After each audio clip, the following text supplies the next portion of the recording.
भागीरथ ने गंगा अवतार के स्वर्ग से लाए थे। हम गंगा तो अवतार के नहीं लाए हैं, पर ज्ञान की गंगा को लाए हैं। सारे विश्व को जिस ज्ञान की आवश्यकता है वो ज्ञान आप यहाँ से पाइएगा। और प्राचीन काल में परशुराम जी का नाम सुनाया आपने। उन्होंने हिमालय के ऊपर तप किया था और तप करके वहाँ से उन्होंने एक भगवान शंकर से एक फरसा लाए थे और फरसे से कुल्हाड़े से काट करके लोगों के दिमागों को बदल दिया था।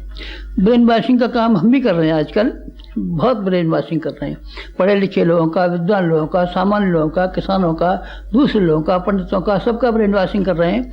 ये भगवान परशुराम के कुल्हाड़े की आप नकल चाहें तो आप कह सकते हैं। जमदग्नि ने उत्तरकाशी में प्राचीन काल में एक अरण्यक बनाया था, जिसमें परिव्राजक तैयार होते थे। परिव्राजक जगह जगह भेजे जाते थे, सारे विश्व में वो काम करते थे। आप यहाँ आइए, शांत कुंज में देख लीजिए, उसकी नकल हमने बना दी है। नकल इसलिए बना दी है कि जो प्रेरणा हमको हमारे मास्टर ने हिमालय ले जा करके उससे संबंध जोड़ करके संबंध बना दिया, वो आपको यहाँ मिल सके। इसके अलावा नारद जी का नाम सुना है।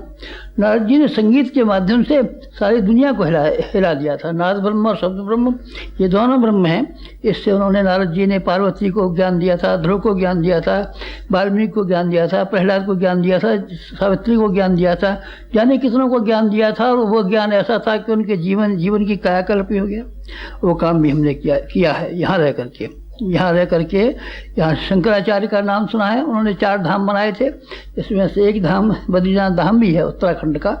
बाकी धाम रामेश्वरम है, द्वारका है, ये जगन्नाथ है। हमने 2400 शक्तिपीठें बनाई, आप यहाँ देख सकते हैं। और दूसरी जगह भी जा करके आप देख सकते हैं। वो काम जो कि हमारे गुरु ने हमको हिमालय, देवात्मा हिमालय के साथ जोड़ करके किया, वो सब काम हमने यहाँ कर डाले। क्योंकि देवात्मा हिमालय का यहाँ हमने मूर्ति बना दी है।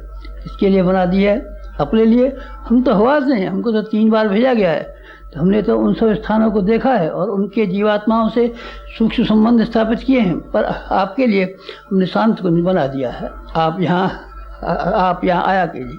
आप यहाँ आया करेंगे तो यहाँ के वातावरण में नवीनता है। गंगा के किनारे में एक नवीनता होती है, हिमालय की विशेषताओं में एक नवीनता होती है। संतरे नागपुर के मीठे होते हैं, लखनऊ के आम मीठे होते हैं, मुंबई के केले मीठे होते हैं। इस भूमि को हमने अपने सारे जीवन भर में एक ही काम महत्वपूर्ण किया है कि हमने वो देवात्मा हिमालय का एक देव मंदिर यहाँ बना दिया है। उसमें सारे के सारे हिमालय को आप यहाँ बैठ कर के भी देख सकते हैं। और ऋषियों की जो परंपरा थी, उन्होंने क्या क्या काम किए थे, इसको भी आप चाहें तो यहाँ आकर के देख सकते हैं।